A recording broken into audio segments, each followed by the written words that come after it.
వరదేవుడా, ఈరోజు ఏం వంట చేయాలో ఏమో. చేసుకున్న మొగంతో కూడా ఇంత టార్చర్ లేదు, కానీ మా అత్తయ్యతోనే ఇంత టార్చర్ జమైంది నాకు. ఎంత మంచిగా కూర చేసినా కూడా ఏదో ఒకటి వంక పెడుతుంది. చేసుకున్న మొగుడేమో ఏది చేసినా తిని ఉంటుండు. ఈమెకేందో ఉప్పు తక్కువైంది, కారం తక్కువైంది అని ఒకటే లల్లి నాతోటి. రోజు వెరైటీలు అడుగుతుంది. చేయలేకన్నా కష్టం అవుతుంది నాకంతా. ఈరోజు ఏం వెరైటీ చేయమంటుందో ఏమో.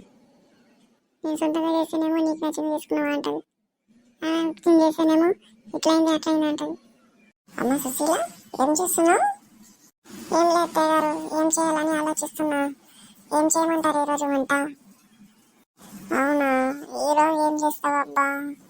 నిన్న చికెన్ మంచిగానే అయిందే, కానీ నేను తిన్న తర్వాత ఆలోచిస్తే కొంచెం మసాలా ఎక్కువ వేసినట్టున్నావు.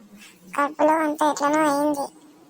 ఇంకా మీరు ఎవరు తినకపోయేసరికి నేనే తింటే కదా, అందుకే అట్లా అయిందో ఏమో. అయ్యో అత్తగారు, అలా అయిందా? మంచిగా అయిందని మీరు అన్నారు కదా, మరి ఇప్పుడు బాగానే ఉందా? బాగానే ఉంది, కానీ ఇప్పుడు ఏం చేసావో చెప్పు. మళ్ళీ ఆకలి అవుతుంది. ఏదైనా మంచి వంట చెయ్యి.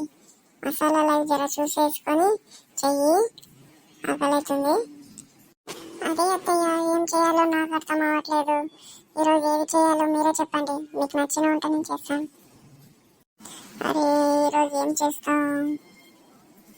పన్నీర్ చేయడం తెలుసా నీకు?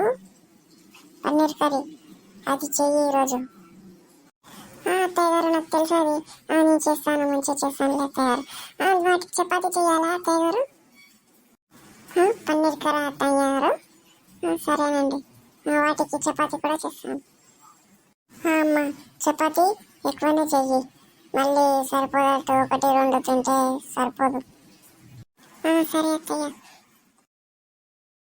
నమ్మ జీవితం, ఏదో ఒక కర్రీ సాంబార్ నీళ్ళలాగా చేసి పెడదామంటే పన్నీర్ కర్రీ కావాలంట, పన్నీర్ కర్రీ. మళ్ళీ దానికి చపాతీలు కూడా చేయాలి. ఇంత పెద్ద ప్రాసెస్ ఉంటుంది.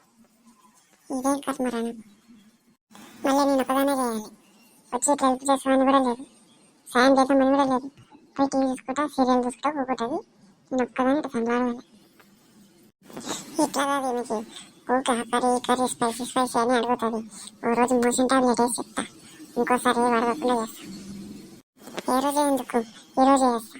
మళ్ళీ ఇంకోసారి అది ఇది చేయకుండా నీలాచారే తినాలి రోజు.